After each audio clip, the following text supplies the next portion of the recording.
لله نحمده ونستعينه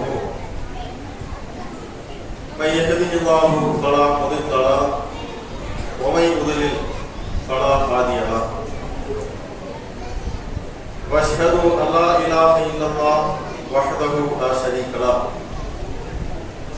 وان محمدا عبده ورسوله اما بعد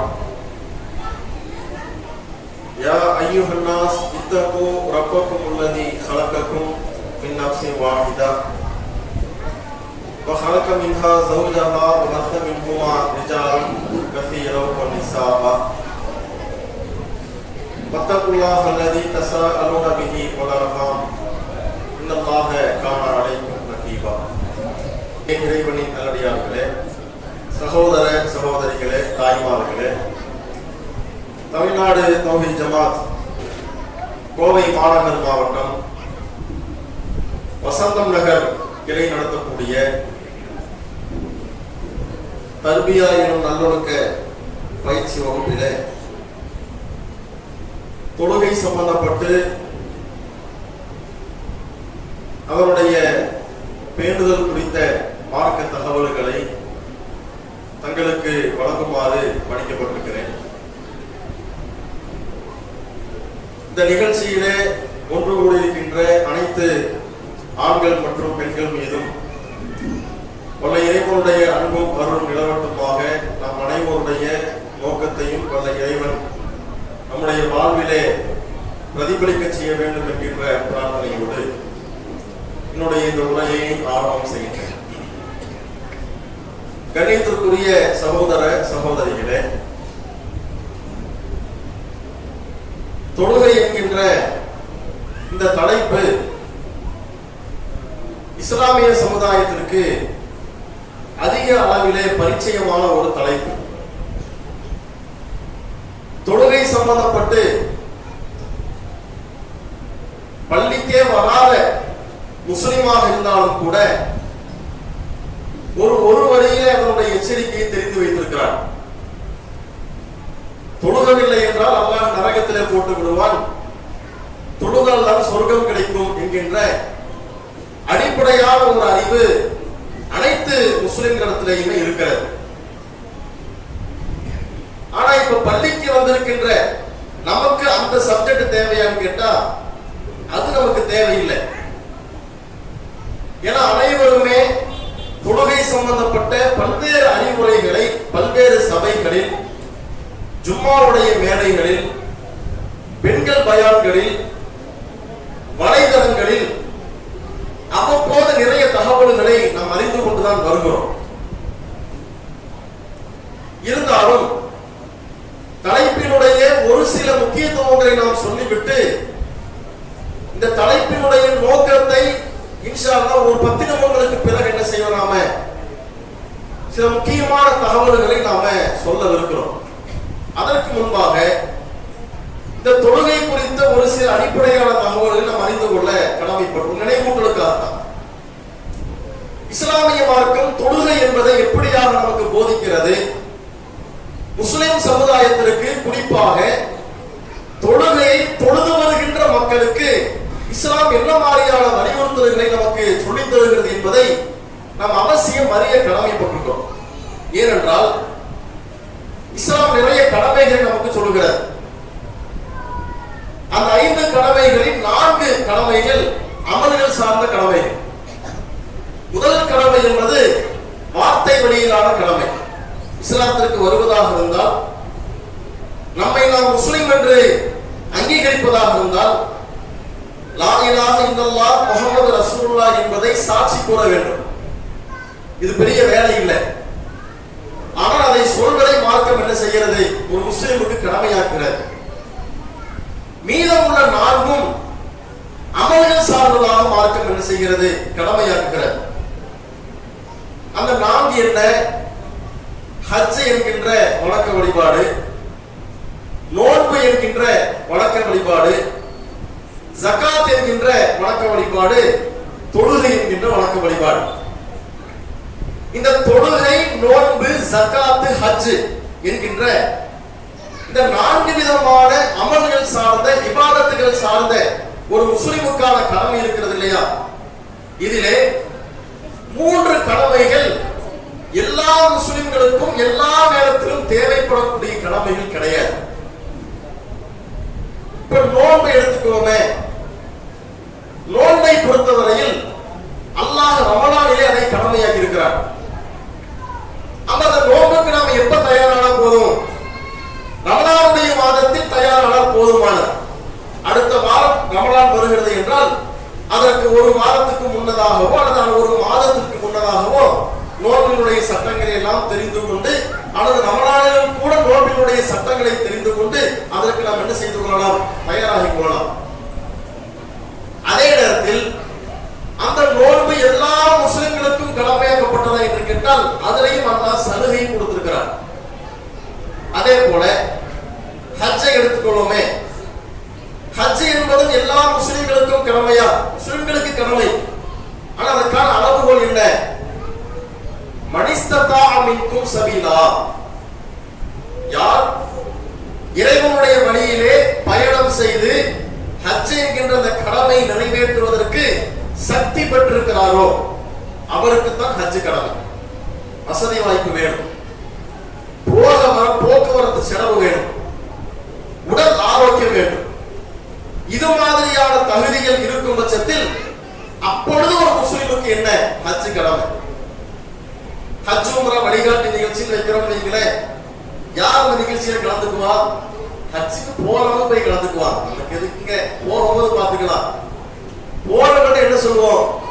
துவா செய்யுமா, இந்த மாதிரி உம்ரா போறதா கேள்விப்பட்டோம், ஹஜ்ஜுக்கு போறதா கேள்விப்பட்டோம், நாங்களும் ஹஜ்ஜுக்கு போன துவா செய்யுங்க சொல்லி வேற அனுப்பலாம். கலந்துக்க முடியுமா? கலந்துக்க முடியாது. போனதும் செய்யாது. கல்விக்கு வேணுமா கலந்துக்கலாம். அதே போல ஜகாத். ஜகாத்தும் எப்போது ஒரு முஸ்லிமுக்கு கடமையாகுது? ஒரு குறிப்பிட்ட வசதி வாய்ப்பை அடைகின்ற பொழுது, ஒரு தன்னிறைவை ஒரு மனிதன் அடைகின்ற பொழுது இறைவன் நம்ம முஸ்லிமுக்கு ஜகாத்தை கடமையாக்குகிறார். 2.5% கடமையாகிறது. மற்ற நேரங்களில் முஸ்லிம்களுக்கு அது கடமை கிடையாது. ஆனால் மீதம் உள்ள தொழுகை இருக்கிறதா இல்லையா? இந்த தொழுகை என்பது வசதி உள்ளவனுக்கும் கடமை, வசதி இல்லாதவனுக்கும் கடமை. ஆரோக்கியம் இருப்பவனுக்கும் கடமை, ஆரோக்கியம் இல்லாதவனுக்கும் கடமை. எந்த நேரத்திலும் விட்டுவிடக் கூடாது என்று சொல்லப்பட்ட ஒரே வணக்க வழிபாடு தொழுகை என்கின்ற ஒன்றுதான்.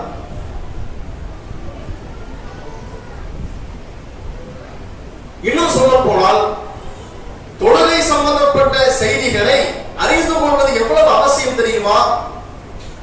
நோன்பு வருடத்திற்கு ஒருக்க வருது, ஹஜ் வருடத்திற்கு ஒருக்க வருகிறது.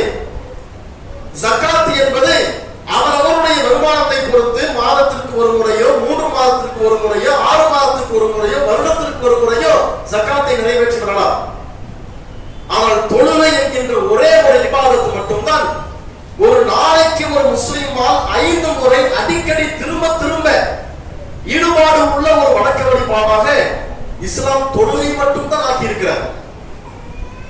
அப்ப இந்த அடிக்கடி ஒரு முஸ்லிமுடைய தொடர்பில் இருக்கின்ற இந்த ஒரு வணக்க வழிபாட்டை அதனுடைய முழுமையான முக்கியத்துவங்களோடும் முழுமையான சட்ட நெறிகளோடும் தெரிந்து கொள்வது ஏனைய வணக்க வழிபாடுகளை பற்றி நாம் அறிந்து வைத்திருப்பதை விட மிக மிக மிக அவசியமான ஒன்றாக என்ன செய்கிறது? மார்க்கம் நமக்கு வழிகாட்டுகிறது. அப்ப இப்படியான ஒரு தொழுகையை பற்றி மார்க்கம் என்ன சொல்கிறது தெரியுமா? பெண்களை பொறுத்தவரையிலே மாதங்களுக்கு நேரங்களை தவிர, பிரசவத்தீட்டு காலங்களை தவிர, தூய்மையான பிறகு இல்லற வாழ்வில் ஈடுபட்டு குளிப்பை, கடமையான குளிப்பை முடித்த பிறகு அவர்களுக்கு தொழுகை கடமையாகி விடுகிறது. ஆண்களை பொறுத்தவரையிலேயும் இஸ்லாம் எந்த விதமான சலுகை மார்க்கம் சொல்லவில்லை. ஆண்களுக்கும் பெண்களுக்கும் பொதுவான சலுகை என்ன? மறந்து ஒரு தொழுகையை நீ விட்டு விட்டியா, அல்லாஹ்விட தௌபா கேட்டுக்க. தூக்கத்துல ஒரு தொழுகையை நீ விட்டுட்டியா, அல்லாஹ்விட தௌபா கேட்டுக்க. அல்லது உனக்கு மனநலம் பாதிக்கப்பட்டிருக்கிறதா, ஒன்றும் செய்ய முடியாது. ஆனால் மறதிக்கு பிறகு தொழுகை நினைவூட்டப்படும் என்று சொன்னால் ஞாபகம்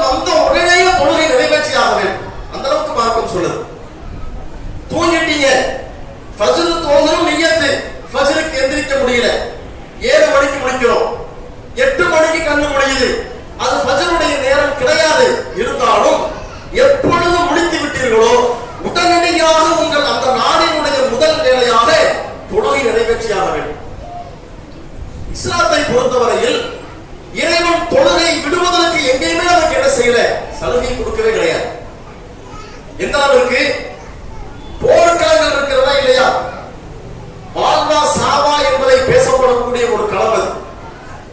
அப்படியான போர்க்களங்களிலும் கூட சஹாபாக்கள் எதை கையெடுத்தார்கள், தொழுகை கையெடுக்கத்தான் செய்தார்கள். ஹதீஸ்களை பார்க்கிறோம். 100 பேர் போர்க்களத்தில் இருக்கிறார்கள் சொன்னா 50 பேர் போர் செய்வார்கள்.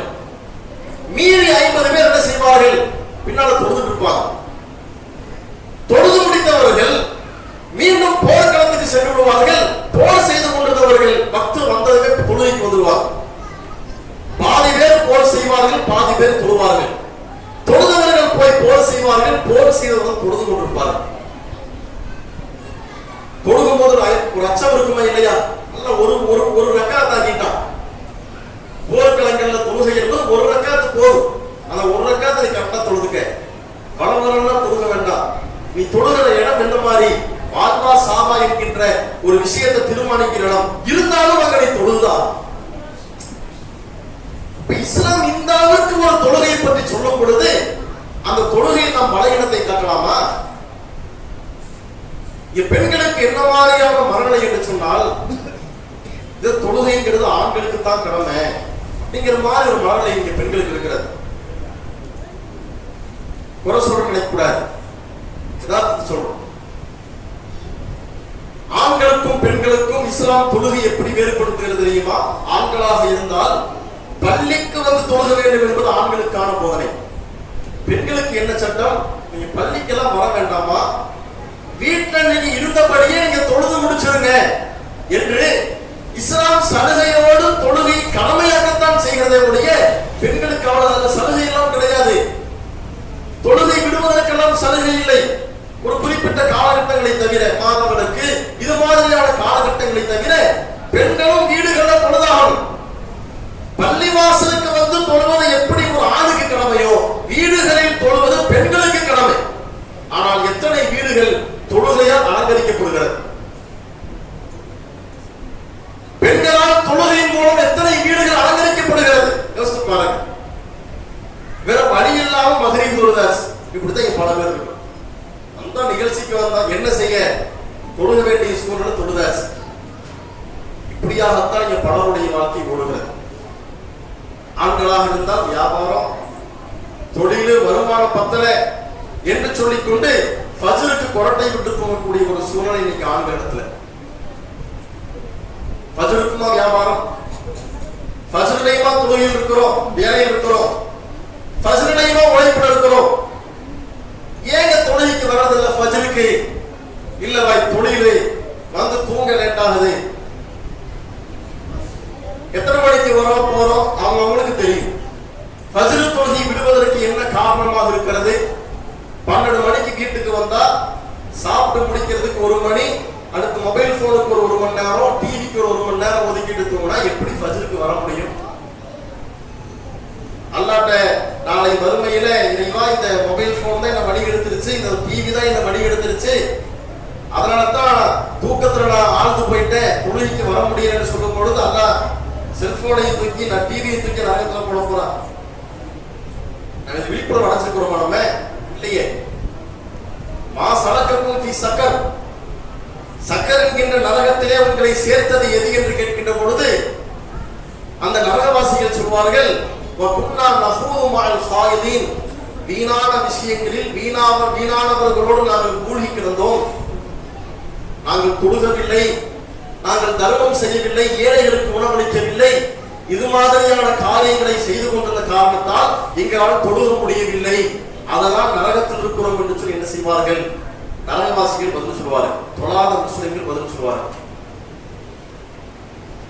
அப்ப நம்முடைய மறுமை வாழ்வை சொர்க்கமா நரகமா என்கின்ற தீர்மானத்தை முடிவு செய்கின்ற ஒன்றாக இது இருக்கிறது, தொழுகை இருக்கிறது. அல்லாஹ்வுடைய தூதர்கள் சொல்கிறார்கள், அவ்வளவாயு ஹாசபுபில் அப்து யௌமுல் கியாமாமின் அமலி, நாளை மறுமையிலே இறைவன் அமல்கள் சார்ந்து கேட்கின்ற கேள்விகள் முதல் கேள்வி எது தெரியுமா? ஸலாத்துஹு, அந்த அடியாருடைய தொழுகை பற்றித்தான். ஃபைன் ஸதகத், அவனது தொழுகை விஷயத்திலே சரியாக இருந்தார் என்று சொன்னால் அது அஃப்லஹ வ அன்ஜஹ, அவன் வெற்றி பெற்று விட்டான்.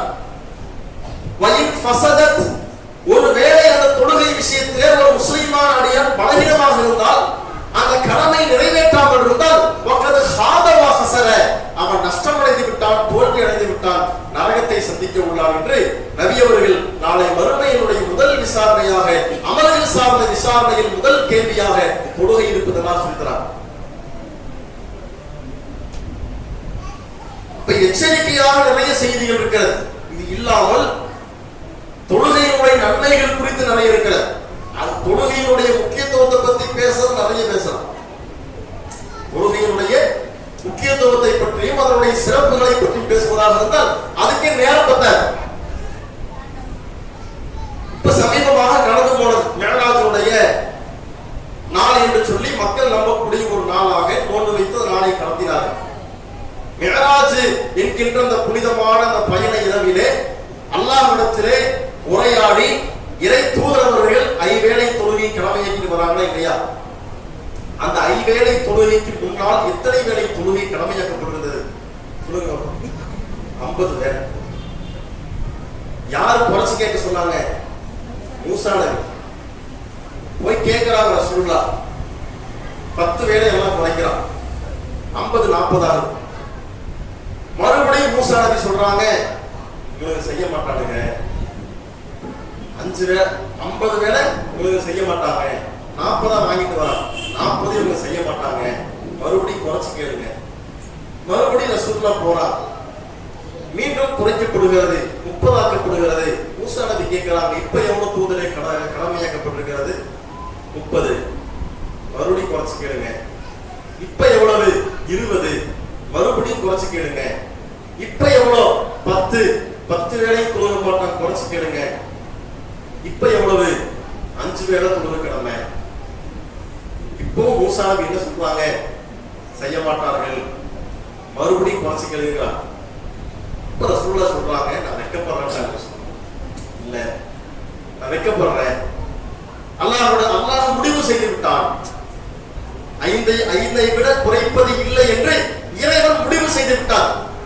ஆனால் அதற்கு பகரமான கூலி எவ்வளவு தெரியுமா? சொல்லுங்க.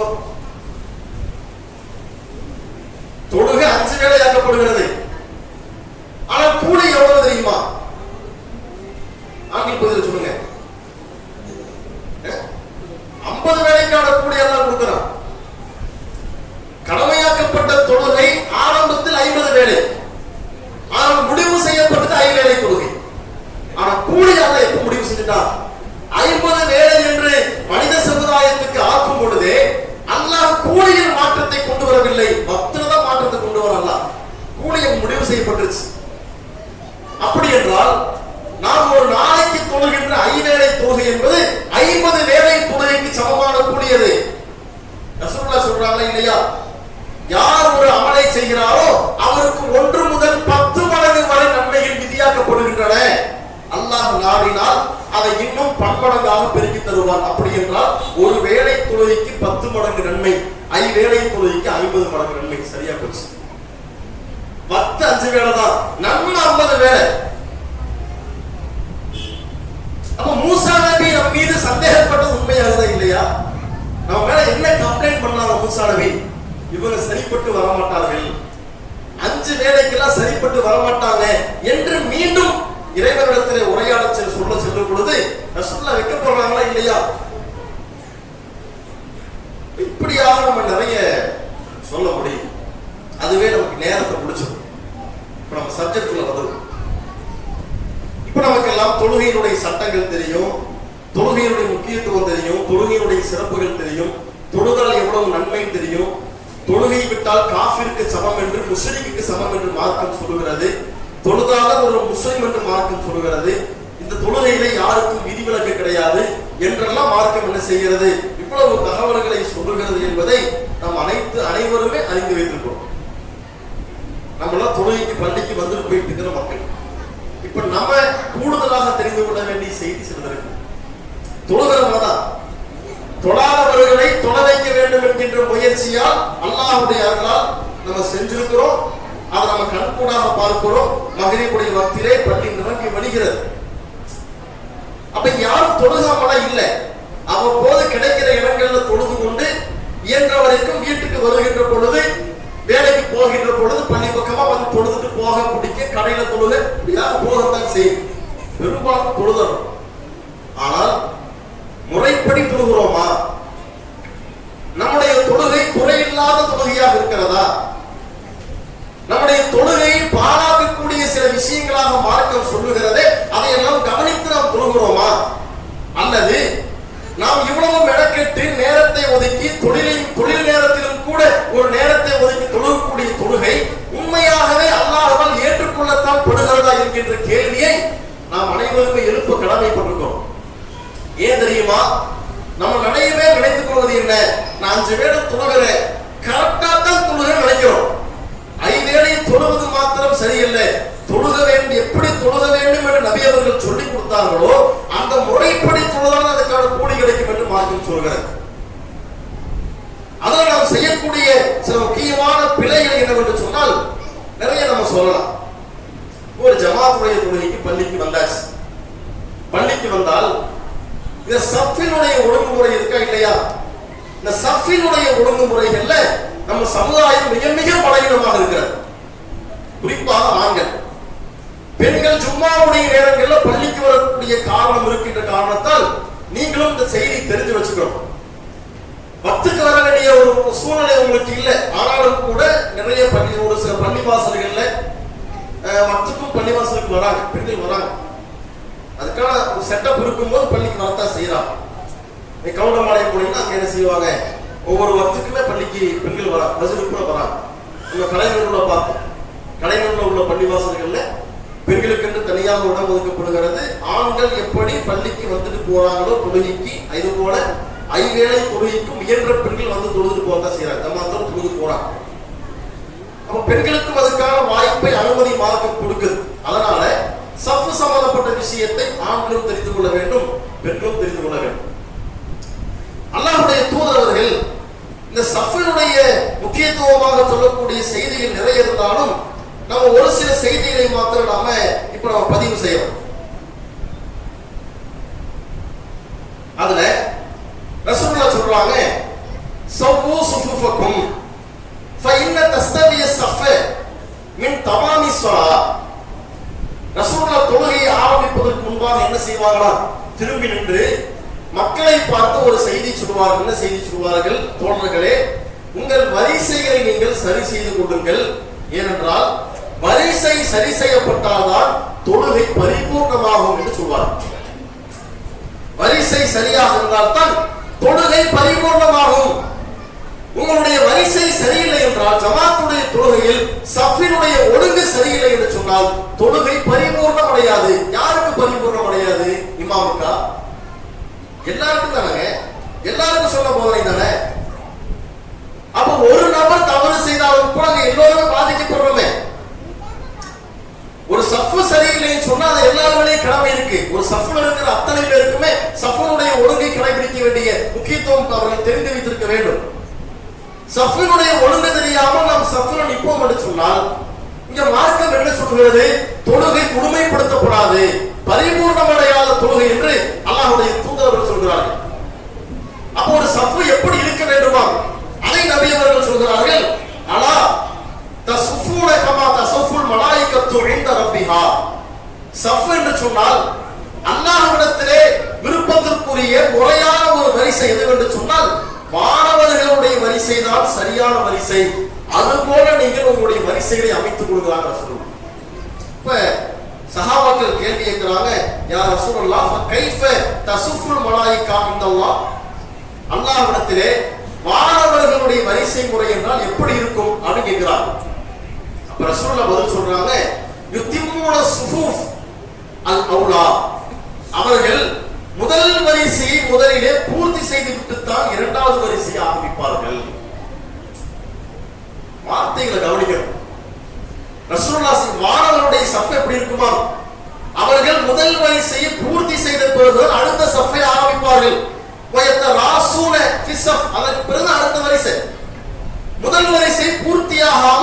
வரிசை ஆரம்பிக்க மாட்டார்கள். இந்த செய்திகள் நமக்கு என்ன சொல்கிறது?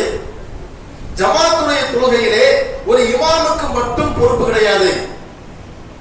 தொழுகைக்கு வருகின்ற ஒவ்வொரு நபருமே சஃப கவனிச்சுட்டு வரணும். அத்தனை பேருக்கு பொறுப்பு இருக்கு. என்ன பொறுப்பு? பள்ளி ஓரளவுக்கு சஃப் நிறைய மாதிரி தெரியுதா, தாமதமாக நம்ம வரோமா, வரக்கூடிய நபர் ஒரு பொறுப்பை உணர வேண்டும். சஃப் பூர்த்தி ஆயிடுச்சா, நான் பின்னால் நிக்கலாமா, வலது பக்கம் பார்க்கணும், இடது பக்கம் பார்க்கணும், அங்க கேப் இருக்கா, இந்த பக்கம் கேப் இருக்கா, வெயிட் பண்ணுங்க. ஏதாவது பொடிய வராடா, மாமா அந்த பக்கம் ஓரமா போய் நில்லு, அங்க சஃப் ஃபுல் பண்ணு. பாய் அந்த பக்கம் ஒரு ஆள் நிக்கலாம், அங்க போய் நில்லுங்க, அதை ஃபுல் பண்ணுங்க. இங்க வாங்க நடுவில் சஃப் ஆரம்பிங்க. இப்படி ஆரம்பிக்கணும். இந்த பொறுப்பு அவருக்கு இருக்கிறது. யாருக்கு? இமாமுக்கா? இமாம் செய்ய முடியுமா தொழுகை நடந்துட்டு இருக்கும் போது? இது யாருக்கு மார்க்கம் சொல்லுது? தொழுகையாளிகளுக்கு மார்க்கம் சொல்லுகிறது. அப்ப இந்த பக்கம் வலது பக்கம் ஒரு ஆள் நிக்கலாம், இடது பக்கம் ஒரு ஆள் நிக்கலாம்ங்கிற அளவுக்கு சஃப் பூர்த்தியாகப்படாத சூழ்நிலையில எனக்கு என்ன, நான் மாட்டுக்கு வந்து நிக்கிறேன்னு சொன்னா என்னுடைய பொறுப்பை நான் உணரணுமா இல்லையா? அனைவருமே உணரணுமா இல்லையா? இதை நம்ம செய்ய வேண்டிய கடமை. தொழுகையில ஒரு ஜமாத்துடைய தொழுகையில நம்ம செய்ய வேண்டிய, தெரிந்து வைத்திருக்க வேண்டிய விஷயங்கள் இது. நிறைய பேருக்கு இரண்டாவது சஃப் எங்க ஆரம்பிக்கணும்னு தெரியல, ஓரத்துல போய் நின்னுறாங்க. அடுத்த சஃபை ஆரம்பிக்கும் பொழுது ஓரத்துல இருந்து ஆரம்பிக்கிறாங்க. முதல் சஃப் எப்ப எங்க ஆரம்பிக்கப்படுகிறது? ஓரத்துல இருந்து ஆரம்பிக்கப்படுது. இமாமுக்கு பின்னால ஆரம்பிக்கப்படுகிறது. இக்காமத்து சொல்பவர் இமாமுக்கு பின்னால் நிற்பார். அடுத்து வலது பக்கம் ஒரு நபர், அடுத்து இடது பக்கம் ஒரு நபர், அடுத்து வலது பக்கம், அடுத்து இடது பக்கம் என்று இரண்டு வரிசைகளையுமே, இரண்டு வலது இடது புறங்களையுமே சரிசமமாக கவனித்து செய்ய வேண்டும். வரிசையில் நிரப்ப வேண்டும். நாம என்ன விளைஞ்சு வச்சிருக்கிறோம்? வலது பக்கமாக நின்றால் நன்மை என்கின்ற நாம புரிந்து கொண்ட ஒரு தப்பு கணக்கின்படி முதல்ல வலது பக்கமா போய் நின்றது, அதுக்கப்புறம் இடது பக்கமா போய் நிக்கிற ஒரு சூழ்நிலையை நம்ம ஜமாத்துடைய தொழுகையில பார்க்கிறோம். மார்க்கம் என்ன சொல்லுது தெரியுமா? சஃபை பொறுத்தவரையில வலது பக்கத்துக்கு முக்கியத்துவம் கிடையாது. எப்பதான் முக்கியத்துவம்? ரெண்டு பேர் ஜமாத்துல உருவாங்க பாருங்க, அப்பதான் வலது பக்கத்துக்கு மார்க்க முக்கியத்துவம் தருது. யார் இமாம் யார் மஅமூம் என்கின்ற சந்தேகம் வரக்கூடிய சூழ்நிலையில் இமாமத்து செய்பவர் இடது பக்கம், இகாமத்து சொல்பவர் வலது பக்கமாக நிற்க வேண்டும் என்கின்ற சட்டம் இரண்டு பேருக்கு சொல்லப்பட்ட சட்டம். அங்கதான் வலது புறத்துக்கு சிறப்பு மார்க்கம் தருது. இரண்டு நபர்களுக்கு மேலாக வரும் பொழுது வலது பக்கமாக ஒருவர் நிற்பார் என்று சொன்னால் அடுத்து வரக்கூடியவர் இடது பக்கமாக தான் நிற்கணும். சஃப் பேலன்ஸ் பண்ணி தான் கொண்டு போகணும். வலது பக்கம் சிறப்பு இருப்பாங்க நினைக்கிறோம். ரசூலுல்லாஹ் காலத்துல சஹாபாக்கும் அப்படித்தான் நினைச்சாங்க. அது ரசூலுல்லாஹ் எப்படி கண்டுபிடிக்கிறாங்க தெரியுமா? ரசூலுல்லாஹ் ஜமாத்துடைய தொழுகையை முடிச்சுட்டு திரும்பி உட்காருவாங்க. ரசூலுல்லாஹ்வுடைய வழக்கம் பொதுவாக அது இருக்கிறதா. தொழுது சலாம் கொடுக்குறான், நீங்க இமாம் என்ன செய்வாரு? செவத்து பார்த்து உட்கார மாட்டார், திரும்பி உட்காருவார்ல. ரசூலுல்லாஹ் என்ன செய்வாங்க? வலமையாகவே வலது பக்கமா திரும்பி உட்காருவாங்க. அது இயல்பாகவே வந்துடும். நம்ம அறியாமே அப்படித்தான் செய்வோம். தொழுது முடிச்சதுமே காலை எடுத்து போட்டோம், வலது பக்கமாக தான் திரும்பி உட்காரும். என்ன ஆகுதுன்னு கேட்டா சஹாபாக்கள் ரசூலுல்லாஹ் தொழுது முடிச்சதுமே ஏமாத்தத்தான் பார்க்கணும் இப்படின்னு ஒரு ஆசை. சஹாபாக்கள் என்ன செய்யறாங்க? வலது பக்கமாவே அளவோடு நிற்கிறாங்க. இது ரசூலுல்லாஹ் கவனிக்கிறாங்க. அப்ப ரசூலுல்லாஹ் என்ன செய்யறாங்க? ஒரு நாள் தொழுது முடித்து விட்டு இடது பக்கம் திரும்பி உட்கார்றாங்க. செய்தியை சொல்லாம சொல்லிடுறாங்க. என்னப்பா வலது பக்கம் திரும்ப இந்த பக்கம் உட்காருவியா? நீ நான் இப்ப இடது பக்கம் இப்ப என்ன செய்வேன்? அப்ப நான் எந்த பக்கம் திரும்பறனோ அது பாக்கியம் நடந்த ஒரு பக்கமாகவும், நான் திரும்பாத பக்கத்தில் இருக்கிறவங்க பாக்கியத்தை இழந்ததை போல உருவாக்குறீங்களா? இது பிதாத்துல போய் நின்றுமே. ரசூலுல்லாஹ் வலது பக்கம் ஒரு நாள் திரும்பறாங்க, இடது பக்கம் திரும்பி உட்கார்றாங்க. ரெண்டு பக்கமுமே பேலன்ஸ் பண்ணி கொண்டு போறாங்க. அப்போ வலது புறத்துக்கு என்ன இல்லை? தொழுகையில மார்க்கம் சிறப்பை சொல்ல வேண்டும். வலதுபுறமாக தலை செய்ய வேண்டும், வலது கையில சாப்பிட வேண்டும், வலது கையில குடிக்க வேண்டும் என்று வலது புறத்துக்கு மார்க்கம் பல விஷயங்களை சிறப்புகளை சொல்லியிருந்தாலும் இதுல என்ன இல்லை? இது சஃபுடைய ஒழுங்குல வர. சஃபுடைய ஒழுங்கு என்று சொன்னால் சமமாக வரிசைகளை பூர்த்தி செய்வதுதான் சஃபுடைய ஒழுங்கு. ஒரு பக்கமாக பூர்த்தி செய்வது என்பது சஃபுடைய ஒழுங்குல வர. அப்ப தொழுகையாளிகள் ஜமாத்துடைய தொழுகைகளை கவனிக்கணும். அதே போல சில பேருக்கு என்ன மனநிலை என்று சொன்னால் யாரும் என் கூட ஒட்டக்கூடாது அப்படின்னு நினைக்கிறாங்க. யாரும் என் மேல ஒட்டக்கூடாது, நீயும் ஒட்டாத நானும் ஒட்ட மாட்டேன், எனக்கு உனக்கு எந்த பஞ்சாயத்து வேண்டாம், வந்தியா காலை கொண்டு வந்து வைக்கிறது, தோளையும் வந்து உரசுறது, இந்த பஞ்சாயத்து நம்ம கிட்ட வேக. அதனால கால அகலத்துக்கு விரிச்சு வச்சுக்கிறது. எப்படி? காலை அகலத்துக்கு விரிச்சு வச்சுக்கிறது. ஆள் பார்க்கறதுக்கு தூண்டு ஒல்லியா இருப்பார், காலை எவ்வளவு விரிச்சு வச்சுக்கிறது, பெரிய ஆள் மாதிரி காலை விரிச்சு வச்சுக்கிறது. எதுக்குன்னு கேட்டா நமக்கு ஒட்டனா பிடிக்காதுங்க. இப்படி ஒரு தொட்டாச்சிரிங்க நிறைய பேர் இருக்கிறார். தொழுகை தொட்டாச்சிரிங்க சரி பார்த்துருக்கீங்களே, தொட்டா என்ன செஞ்சிடும், அது கோச்சுக்கு. அது மாதிரி தொழுகை என்ன செய்யறது, நான் ஒரு தொட்டாச்சிரிங்கிற மாதிரி சொல்லாம சொல்றேன். யாரும் ஒட்டக்கூடாது.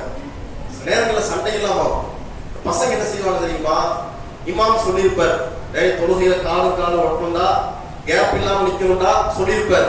நம்மால் என்ன செய்வான், தொழுகையில ஒரு பெரியவர் நிற்பார். பெரியவங்களுக்கு சும்மாவே ரோஷம் வந்துடும். வீட்டுல என்ன கௌரவம் நடந்துருப்பாங்க, பேரம்பேத்தியில பார்த்தாச்சு, மருமக பெருசா என்ன செய்யாது, ரெஸ்பெக்ட் பண்ணாது, வீட்டுல நம்ம சொல் பேச்சை கேட்க மாட்டாங்க, நமக்கான கெத்து போயிருக்கும், மரியாதை போயிருக்கும். எப்படிப்பட்ட ஆள் தெரியுமா, நானு ஒரு காலத்துல எப்படி வாழ்ந்தவன் தெரியுமா, நீ கையில குழந்தையை கொடுத்து சோனை ஊட்டி கொடு, மூக்கு சளியை சீந்தி விடுன்னு சொல்லி எனக்கு இருக்கிற மரியாதையே போச்சுன்னு செய்வாரு. வீட்டுல ரிக்ஸா உட்கார்ந்து இருப்பார். இந்த கோபத்திலே காட்டுறது, தொழுகையில காட்டுறது, தமாத்துடைய சப்பரம் வந்து காட்டுறது. நம்ம போய் அப்பதான் மதரசாவில் சுட இந்த செய்தியை கேள்விப்பட்டு செஞ்சிருப்பான், மனசுல வாங்கி வச்சிருப்பான். தொழுகையில வந்து ஏன் போடாம நிக்கணும். கரெக்டா யார்கிட்ட போய் நம்ம கிட்ட தான் வருவீங்கிறாங்க என்ன செய்வான், நேரா கொண்டு போய் அவர் வழியாப்பா காலிலேயே வளசுறது. அவர் என்ன செய்வாரு, காலை இழுத்துக்குவார். இவன் மறுபடியும் என்ன செய்வான், காலை கொண்டு போய் அவர் காலில் ஒட்ட வைக்கிறது, அவர் இழுத்துக்குவார். ஒரு இடத்துல என்ன ஆகுதுன்னு கேட்டா, தொழுது முடிச்சு பயங்கரமான சண்டை, பையனை போட்டு திட்ட குடிக்க, கோபத்தை கடுமையாக வெளிப்படுத்தி தள்ளி விடுறது, தொழுகையில டிஸ்டர்ப் தள்ளி விடுறது, இதெல்லாம் ஒரு குறிப்பிட்ட வயதுக்கு மேல செய்யக்கூடிய சில மக்களை பார்க்கணும். அவர்கள் தங்க நிதானப்படுத்திக் கூடாது, அவங்களுக்கு அறிவு நிதானப்படுத்திக்கணும். தொழுகை அதை வேண்டியதில்லை. தொழுகையில் இருந்த நிதானத்தை கொண்டு வரத தொழுகை. தொழுகையில் என்ன செய்யக்கூடாது, எரிமலையா பொங்கி வெடிக்க கூடாது. தொழுகைக்கு வந்தா நம்ம அல்லாமலாம் நிற்கிறோம், அந்த நிதானம் வரணும். ஒரு வயது தாண்டும் போது சில பேருக்கு வர்றது இல்லை. ஆனாலும் தொழுகையில் அப்படியான ஒரு சட்டத்தை மார்க்கம் சொல்லுதான் கேட்டா அப்படி சொல்லக்கூடாது. நாம என்ன விலகி வச்சிருக்கிறோம், சஃப்ல வந்து நிற்கும் பொழுது காலும் கண்டிப்பாக ஒட்டியாக வேண்டும் அப்படின்னு நம்ம நினைக்கிறோம். அப்படிலாம் வைக்க முடியாது. ஒருத்தர் ஒல்லியா இருக்கிறார், பக்கத்துல ஒருத்தர் குண்டா இருக்கிறார், இந்த பக்கம் ஒருத்தர் குண்டா இருக்கிறார், அந்த பக்கம் ஒருத்தர் ஒல்லியா இருக்கிறார். 4 பேர் நிற்கும் பொழுது உடலும் தான் ஒட்ட முடியுமே ஒழிய காலம் ஒட்ட முடியாது. 2 பக்கம் குண்டா ஒருத்தர் நிற்கிறாங்க, நடுவுல ஒருத்தர் ஒல்லியா வந்து மாட்டிக்கிட்டார். இவருடைய காலை ஒட்ட வைக்க முடியுமா, அல்லது அவங்களுக்கு அந்த பக்கம் இருக்கிறவருடைய காலை ஒட்ட வைக்க முடியுமா கேட்டா ஒட்ட வைக்க முடியாது. உடல் என்ன செஞ்சிடும், அந்த இடத்தை நிரப்பியது. அப்ப மார்க்கம் என்ன சொல்றதுன்னு கேட்டா தோல் புஜங்களை தான் சொல்றது. ரசூலுல்லாஹ் தெளிவாக சொல்றான், உங்களுடைய தோல் புஜங்களை என்ன செய்யுங்க, ஒட்டிக்கிட்டுங்கிறாங்க. எந்த அளவுக்கு என்றால், ஒரு போர்க்களத்திலே படை வீரர்களை தயார் செய்வதை கூட என்ன செய்வாங்க, ரசூலுல்லாஹ் சஃப சரி செய்வாங்க. போர்க்களத்துல படை வீரர்களை எப்படி ஒரு தளபதி தயார் செய்வாரோ அது போன்று சஃபை சரி செய்வதாக உமர் அறிவிக்கிறார். அவங்க அதை ஃபாலோ பண்றாங்க. அப்ப இந்த அளவிற்கு சஃபுடைய முக்கியத்துவத்தை ரசூலுல்லாஹ் சொல்றாங்க இல்லையா? அல்லாஹ்வுடைய தூதர் ஒரு இடத்துல சொல்லி காட்டுகிறார்கள், நீங்கள் வரிசையில இடைவெளி விட்டு நிற்கின்ற பொழுது ஷைத்தான் ஒரு ஆட்டுக்குட்டி நுழைவதை போல உங்களுடைய வரிசையில் கிடை நுழைவதை நான் பார்க்கிறேன். ஏன் அப்படி சொல்றாங்க? ஜமாத்துடைய தொழுகையிலே உள்ள தனிச்சிறப்பு என்ன தெரியுமா? நீங்க தனியாக தொழுகும் பொழுது இருக்கின்ற கவன சிதறல்கள் ஜமாத்துடைய தொழுகையில் அவ்வளவு வர. நீங்க தனியாக தொழுகும் பொழுது உங்களுடைய சிந்தனைகள் எங்கெல்லாம் பறந்து போகிறதோ அது போன்ற கவன சிதறல்கள் ஜமாத்தாக இருக்கின்ற பொழுது அவ்வளவு எளிதாக என்ன செய்யாது, வராது. 2 பேர் ஒட்டி நிற்கும் போது என்ன செய்யும், தொழுகையில கவனம் தான் வரும். நம்ம ஜமாத்துல நிக்கிறோம் அப்படி வரும். நீங்க தனியா தொழுது பாருங்களேன், பல நேரங்கள்ல என்ன ஆயிரும் கேட்டா தக்பீர் கட்டி நின்னுறது ஓடும். சிந்தனை ஓட்டம் என்ன இருக்கும், அப்படியே ஓடும், வீட்டுக்குள்ள ஓடும். வைஃப்ட ஒன்று சொல்லிட்டு வந்தோமே, இதோ வாங்கிட்டு வர சொன்னாலே, இவன் மகனுக்கு வேற ஃபீஸ் கட்டணுமே, கடையை சாத்தாம வந்தோம், ஒழுங்கா வேலையை பார்க்கறான்னு தெரியல, இப்படியே ஓடு செய். தொழுதுட்டு இருக்கிறோம், அப்படி ஓடும், தொழுகிட்டு இருக்கிறோமோ எல்லாம் ஓடும். ஆனா நீங்க ஜமாத்துல நின்று பாருங்க, இங்க வர லேசா செய்வார், டக்குனு ஞாபகம் வந்துடும். இந்த பக்கம் வர என்ன செய்வார், லேசா செய்வார். அந்த சிதறல் என்ன செய்யாது, வெளியே போனாலும் கூட உடனடியாக அந்த தொழுகையினுடைய சிந்தனையை ஜமாத்துடைய அந்த நெருக்கம் என்ன செய்யும், கொண்டு வந்து சேர்த்துரும். தனியா தொழுகை நம்ம கொண்டு வர முடியாது.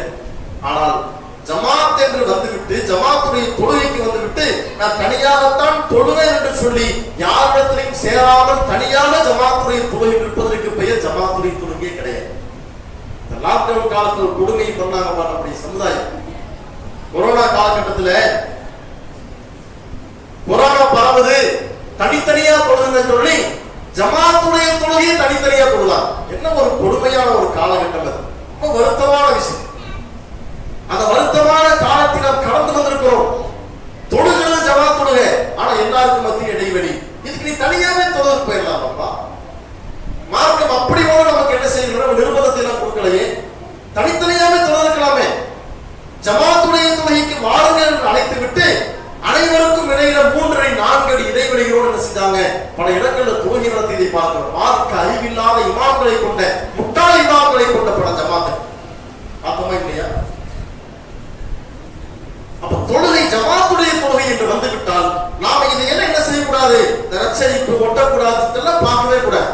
நம்ம சகோதரன், நம்ம சகோதரி, அல்லாஹ் இதை எவ்வளவு பெரிய நல்லிணக்கத்தை வச்சிருக்கிறான் தெரியுங்களா?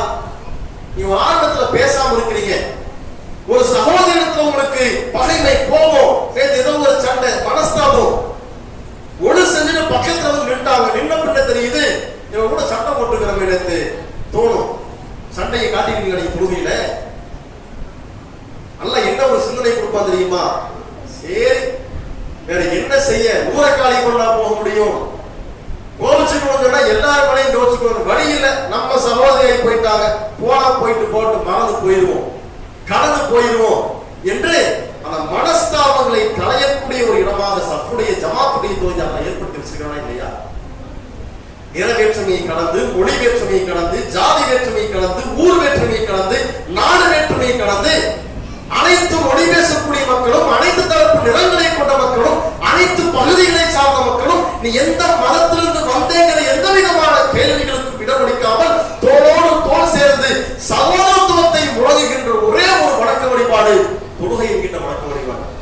அந்த தொழுகையில் நாம் சஃபினுடைய விஷயத்தை கவனப்பிழையோடு இருப்போம் என்று சொன்னால் அந்த தொழுகை ஒட்டுமொத்த ஜமாத்தையும் பாழாக்கும், ஒட்டுமொத்த நன்மைகளையும் இழக்க செய்யும் என்பதை தொழுகைக்கு வருகின்ற ஒவ்வொரு தொழுகையாளையும் தன்னுடைய பொறுப்பை உணர்ந்து செயல்பட வேண்டும். இது ஒரு தகவல். இரண்டாவது என்ன, ருக்குவையும் சஜிதாவை நாம் செய்யக்கூடிய பிழை. பல நேரங்களில் நம்ம ருக்கு சஜிதா செய்கிறோம் ரொம்ப கவனக்குறைவாக, ஏனோ தானோ என்று சொல்லி ஏதோ கடமைக்கு என்று தொழுவதை போல ருக்கு சஜிதாவை செய்துவிட்டு நாம் தொழுகை பொழுதாக நினைத்துக் கொண்டிருக்கிறோம். ருக்குவை பொறுத்தவரை ரசூல் எப்படி செஞ்ச ருக்கு செய்ய சொல்றாங்க, வளைந்த வில்லை போல முதுகும் தலைப்பரவும் சமமாக இருக்க வேண்டும். பிடரி இருக்கிறதா இல்லையா, இந்த பிடரையும் முதுகுப்புறம் எப்படி இருக்க வேண்டும், சமமாக இருக்க வேண்டும். தலை தூக்கி இருக்க கூடாது, தலை குமிந்து இருக்க கூடாது. ஆயிஷா அறிவிக்கிறார்கள், நபிகளாருடைய ருக்குவுடைய முறையை பொறுத்தவரையில் நடுநிலையாக இருக்கும். தலையை தொங்க போடவும் மாட்டாங்க, தலையை தூக்கவும் மாட்டாங்க, சமமா இருக்கும். கைப்பகுதி எப்படி இருக்கும், நேராக இருக்கும். கால் பகுதி எப்படி இருக்கும், நேராக இருக்கும். ஒரு வில் எப்படி இருக்குங்க, வில்லுடைய குறுக்க இருக்கிற ஒரு ஒயர் இருக்குமா இல்லையா, அந்த கம்பி நேர ஸ்டெடியா இருக்கும். அதனுடைய முக்கியமான முதுகுத்தண்டு வளைந்து இருக்குமா இல்லையா, அது போன்ற ஒரு பர்ஃபெக்டான ஒரு அம்பை போல, வில்லை போல ஒரு தொழுகையில ருக்கு செய்யக்கூடிய ஒரு தொழுகையாளருடைய முறை, ஒரு ருக்கு இருப்பதாக என்ன செய்யறாங்க ரசூல் நாம சொல்லித்தராங்க. ஆனா நாம எப்படி ருக்கு செய்யறோம் நமக்கு தெரியுமா இல்லையா, நாம எப்படி சஜிதா செய்யறோம் நமக்கு தெரியுமா இல்லையா? சஜிதாவிலே 2 கைகள் தலையிலே ஒட்டக்கூடாது என்று மார்க்கம் சொல்கிறது, வயிறும் தொடையும் ஒட்டக்கூடாது என்று மார்க்கம் சொல்கிறது, 2 மூட்டுக்கைகளும் தொடையும் ஒட்டக்கூடாது என்று மார்க்கம் சொல்கிறது, கால்களை விரித்து வைக்கக்கூடாது என்று மார்க்கம் சொல்கிறது. நிறைய போதனை நம்ம சொல்லலாம் சஜிதாவில. இதனையெல்லாம் கவனக்குறைவோடு இருந்துவிட்டு நான் தொழுகின்ற தொழுகை அல்லாஹ்வால் அங்கீகரிக்கப்படும் என்று நினைக்கிறோம் என்று சொன்னால் நமக்கான நபிமொழிதான் இது. அல்லாஹ்வுடைய தூதர்கள் சொல்கிறார்கள், யார் தனது முதுகை வளைவின்றி நேராக ருக்குவில நிறுத்தவில்லையோ அவரது தொழுகை செல்லாது என்றால் அவருடைய தூதர். இன்னொரு ஹதீஸிலே யாருடைய ருக்குவும் சஜிதாவும் முறையாக இல்லையோ அவருடைய தொழுகை ஏற்றுக்கொள்ளப்படாது. அப்படி என்றால் ருக்குவும் சஜிதாவும் சரியாக செய்யாமல் நம்ம எத்தனை மற்ற தொழுது என்ன பிரயோஜனம்? ருக்குவையும் சஜிதாவையும் சரியாக செய்யாமல் நாம் எவ்வளவு தொழுகைகளை தொழுது என்ன பிரயோஜனம்? செல்லாது என்றார் சொல்லலாம். அப்ப இந்த ருக்கு சஜிதா விஷயத்திலேயுமே நம்முடைய சமுதாயம் எப்படி இருக்கிறது? தொழுகையாளிகள் இந்த மாதிரியான பிழைகளை சரி செய்து கொள்ள வேண்டும். அதே போல அவசர அவசரமாக வந்து தொழுகிறது. கோழி குத்துற தொழுகை சொல்லுவாங்களா இல்லையா? கோழி குத்துற மாதிரி ஒரு வேகத்துல வந்து என்ன செய்யறது? வேக வேகமா தொழுதுட்டு போறது. இந்த ஜும்மாவுடைய நேரங்களை பார்க்கிறோம். அறக்க பறக்க வந்து தொழுது போகிறது ஒரு கடமைக்கு எல்லாரும் போறாங்க. ஏன் போய் போகல? அவ்வளவு காசு மேல வெறியா என்று யாரும் கேட்டக்கூடாதுக்காக வேண்டி கடைசி நேரத்துல வந்து பல்ல தலையை காட்டி போகக்கூடிய மக்கள் நிறைய பேர் இருக்கிறாங்க. விமர்சனம் பண்ணிடுவாங்க. உனக்கு அவ்வளவு உலகத்து மேல பற்றாய் போச்சா அப்படின்னு விமர்சனம் வந்துடும். என்ன செய்ய? கடைசியா போய் தலையை காட்டி வந்துடும். கோழி குத்துற தொழுகையை தொழுகக்கூடிய மக்கள் நிறைய பேர். மார்க்கம் நிதானத்தை போதிக்கிறது. ஒரு தொழுகை நிறைய மனநிலை மனம் சார்ந்த மனதத்துவம் சார்ந்த பல செய்தி நமக்கு ஒரு தொழுகை கற்றுக் கொடுக்கிறது. அதிலே நேரமின்மையை நமக்கு மார்க்கம் தொழுகை மூலமாக நேர மேலாண்மை மார்க்கம் சொல்லித் தருகிறது. தொழுகை மூலமாக நமக்கு நிதானத்தை பொறுமை மார்க்கம் சொல்லித் தருகிறது. ரசூலுல்லாஹ்வுடைய காலத்துல ஒரு சஹாபி வருகிறார், வேக வேகமாக தொழுது விட்டு செல்கிறார். அல்லாஹ்வுடைய தூதரை குறுக்க நிறுத்தி விட்டு மறுபடியும் தொழுகிறார். ரசூலுல்லாஹ் போய் மறுபடியும் தொழுகிறார். தொழுது முடித்து விட்டு வெளியே வரும் பொழுது ரசூலுல்லாஹ் மறுபடியும் சொல்றாங்க, போய் மறுபடியும் தொழுதுட்டு வாங்க. போய் தொழுகிறார். வெளியே வராரு, மறுபடியும் நீங்க போய் தொழுதுட்டு வாங்குறாங்க. அவரு தூதரே தெரியல, நீ ஒண்ணு சொல்ல வரீங்கன்னு தெரியுது, சொல்லிருக்கிறேன். ரசூலுல்லாஹ் சொல்றாங்க, தொழுகை நீங்க நிதானமா இல்ல, இவ்வளவு வேகமா தொழுக கூடாதுப்பா. ருக்குவ நிதானமா செய்யுங்க, சஜிதாவை நிதானமா செய்யுங்க. ஏன் இவ்வளவு வேக வேகமா தொழுதுட்டு வரீங்க? அப்படி என்றால் என்ன அர்த்தம்? ரசூலுல்லாஹ் மறுபடியும் தொழுக சொன்னாங்க. தொழுக செல்லல, அல்லாஹ் அதை ஏத்துக்க மாட்டான். இவ்வளவு வேகமா தொழுது அல்லாஹ்வோட கூலி கொடுக்கப்படாது. அதெல்லாம் நீ மறுபடியும் தொழுகிறாங்க. ரசூலுல்லாஹ் மீண்டும் தொழுகப்படுகிறது என்று சொன்னால் தொழுத தொழுகை வீணாய் போச்சு அர்த்தம். இதை நம்ம கவனத்தில் வைக்கணும். அதே போல தொழுகையில மார்க்கம் பரிபூர்ணமான தொழுகையாக எதை சொல்கிறது தெரியுமா? சில மனிதனுக்கு என்று சில பலகீனங்கள் இருக்கிறது. இந்த கொட்டாய் விடுறது, இந்த கொட்டாய் விடுற மாதிரியான விஷயத்தை நம்ம ஜமாத்துடைய தொழுகை நம்ம பார்க்கணும்.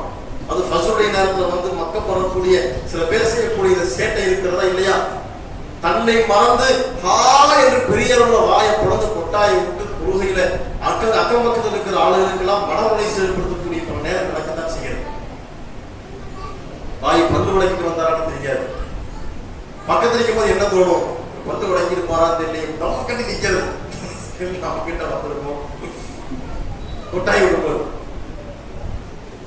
இதெல்லாம் மார்க் என்ன செய்யல வழிகாட்டு. சொல்ல என்ன சொல்றாங்க தெரியுமா?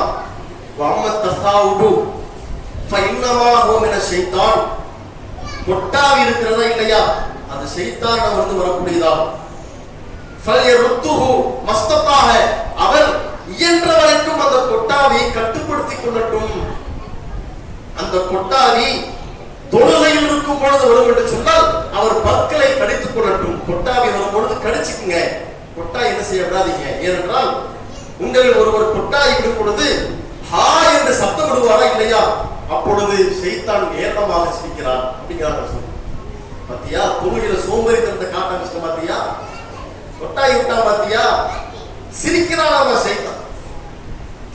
ஷைத்தான் சிரிக்கிறான் என்கின்ற அந்த ஒரு ஒரு வருத்தமான ஒரு விஷயத்தை உள்ளத்துல பதிய வைக்கணும். அதையும் தாண்டி ஒரு ஜமாத்துடைய தொழுகையில் அக்கம் பக்கத்தில் இருக்கின்ற தொழுகையாளிகளுக்கு அதை என்ன செய்யணும்?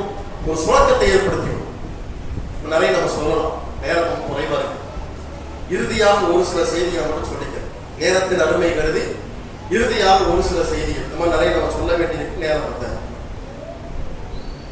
சரி, இப்ப இதெல்லாம் இவ்வளவு குறைகள் இருக்கா இல்லையா? இதெல்லாம் எப்படி சரி பண்ண? மார்க்கம் 2 வழிமுறைகளை சொல்கிறது. ஒன்று என்ன தெரியுமா? ரசூலுல்லாஹ் சொல்றாங்க, தொழுகையிலே மன தூய்மை என்பது ரொம்ப அவசியம். தொழுகையில் மன தூய்மை என்பது ரொம்ப அவசியம். அதுக்கு அரபு வார்த்தையில் இஹ்சான் என்று சொல்லப்படுது.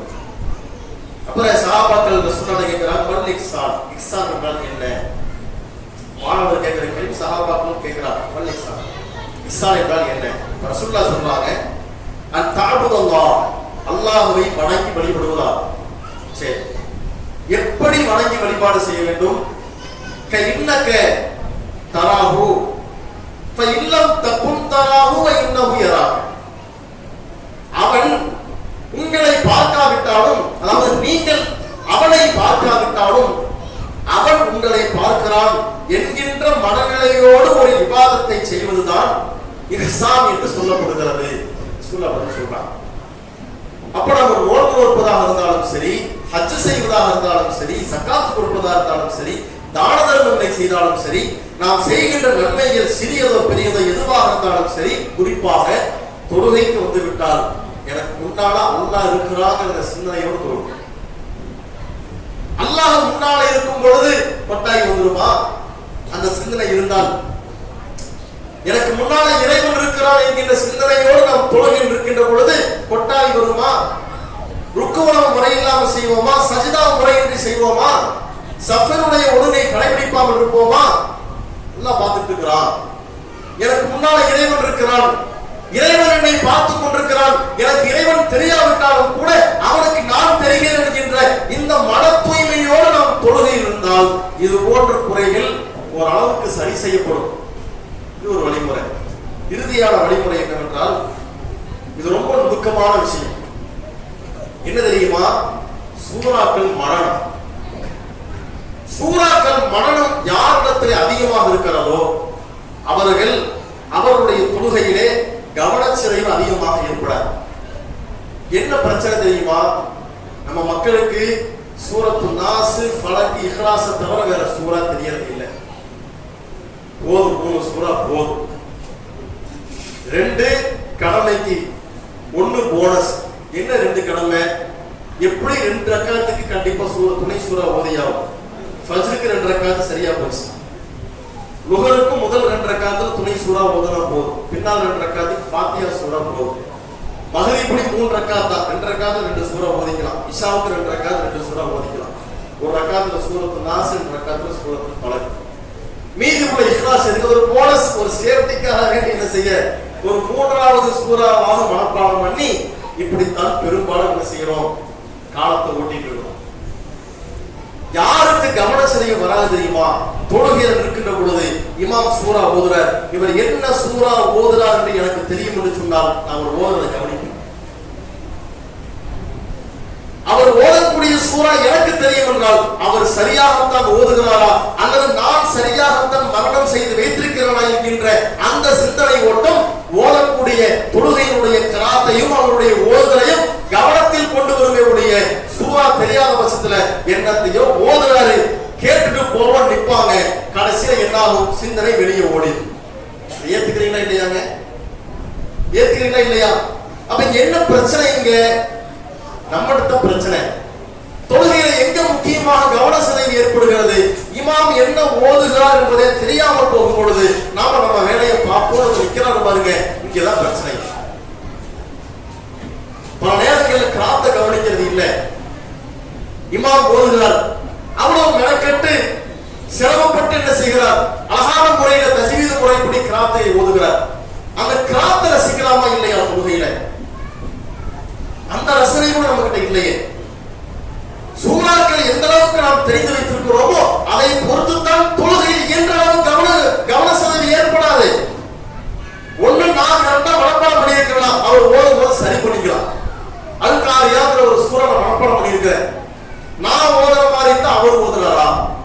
ஒரு ஒப்பீடு பார்க்கலாமா இல்லையா? தொழுகையில அவர் எந்தெந்த இடத்துல எல்லாம் ஐன் அழுத்துறாரு, நான் எங்கெல்லாம் ஐன் அழுத்தாம மனப்பாடம் பண்ணி வச்சிருக்கிறேன்.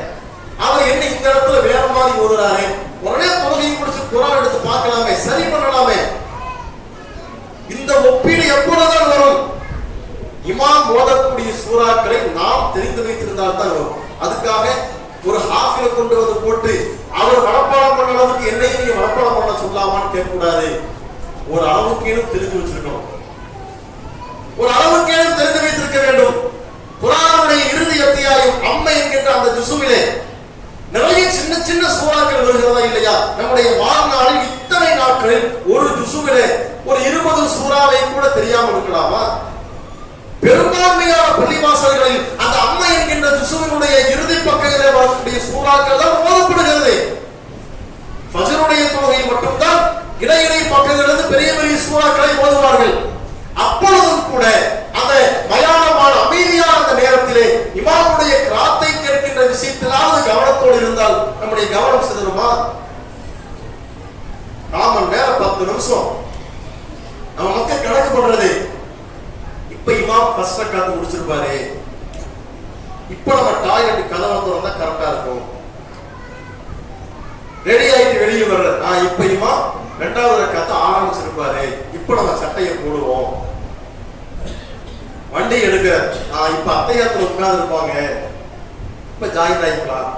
அத்தையாத்துல ஜாயின் ஆகி 2 நிமிஷம் பதில் முடிவு முடிச்சுட்டு வீட்டுக்கு இருக்குதா இல்லையா? சிரிக்கிறதுக்காக சொல்லல, யதார்த்தம் இப்படித்தான் இருக்குது. ஏன் ஃபஜ்ருடைய தொழுகைக்கும் மற்ற தொழுகைக்கும் ஜமாத்துடைய தொழுகைக்கும் நேரமாக ஏன் வருவது இல்லை? என்ன ஓதுறான்னு தெரியாதுங்க. நின்னா ரொம்ப நேரம் நிக்க வேண்டியது வருது, நமக்கு சூறா தெரியாது. அதனால என்ன செய்ய, கடைசியா வந்து ஜமாத்துல ஜாயினே நம்ம தனியா பொழுது போயிடுவோமே, இப்படித்தான் ஓடுது. சூறாக்கள் தெரியும் பட்சம் என்ன செய்வோம், அது ஒரு ஆர்வம் தானா வரும். மோதுறதை கேட்போம், எப்படி ஓதுறான்னு பார்ப்போம், தஜ்வீது கரெக்டா இருக்கான்னு பார்ப்போம் என்கின்ற அந்த ஆர்வம் வரும் பொழுது தொழுகையில தானா என்ன செஞ்சிருவோம், பிழைகள் இல்லாம தொழுகை போட ஆரம்பிச்சோம். அதனால இந்த மாதிரியான பல்வேறு குறைபாடுகள் நம்மிடத்திலே சரி செய்யப்பட வேண்டும் என்றால் இறுதியாக நாம் சொன்ன 2 விஷயங்களை இயன்ற வரைக்கும் கடைபிடிக்கும் பட்சத்தில் நம்முடைய தொழுகை மன தூய்மையான பரிபூர்ணமான இஹ்லாஸ் நிறைந்த அல்லாஹ் பொருந்திக் கொள்ளக்கூடிய வகையான தொழுகையாக அமையும் என்பதை புரிந்து கொண்டு சரி செய்யப்பட வேண்டிய விஷயங்களை அல்லாஹ்வுக்காக சரி செய்து பரிபூர்ணமான உண்மைகளை பெறக்கூடிய தொழுகை சொல்லக்கூடிய பாக்கியத்தை உள்ள இறைவன் அனைவருக்கும் தருவானாக.